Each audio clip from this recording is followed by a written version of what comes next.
નમસ્કાર, આપ જોઈ રહ્યા છો નેશન પ્લસ ન્યૂઝ. હું છું આપની સાથે હેતલ ભગત. ગુજરાતમાં વરસાદનો ત્રીજો રાઉન્ડ શરૂ થયો છે અને સાથે સાથે ઉપરવાસમાં પણ ભારે વરસાદ ખાબક્યો છે, જેને કારણે નદીઓમાં પાણીની આવક થઈ છે. માલપુરની વાત્રક નદીમાં રાત્રિ દરમિયાન 45,000 ક્યુસેક પાણીની આવક થવા પામી છે. ત્યારે રૂલ લેવલ જાળવવા માટે ડેમમાંથી નદીમાં પાણી છોડવામાં આવી રહ્યું છે અને ડેમના 2 દરવાજા 6 ફૂટ ખોલીને 25,000 ક્યુસેક પાણી નદીમાં છોડાઈ રહ્યું છે.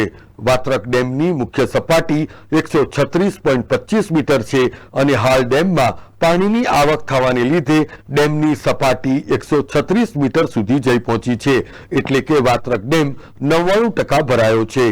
ત્યારે વાત્રક નદી કિનારાના 35 ગામોને વહીવટી તંત્ર દ્વારા સતર્ક કરવામાં આવ્યા છે.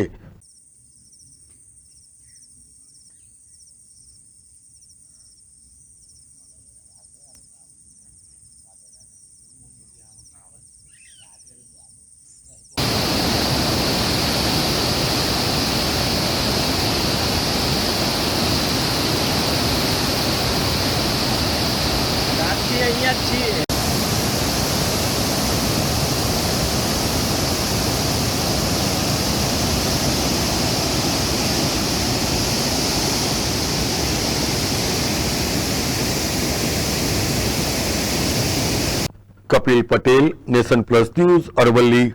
સમાચારોના સતત અપડેટ મેળવવા માટે અમારી નેશન પ્લસ ન્યૂઝની યુટ્યુબ ચેનલને સબસ્ક્રાઇબ કરો, બેલ આઇકન દબાવો અને જોડાયેલા રહો ફેસબુક, ઇન્સ્ટાગ્રામ અને ટ્વિટર પર.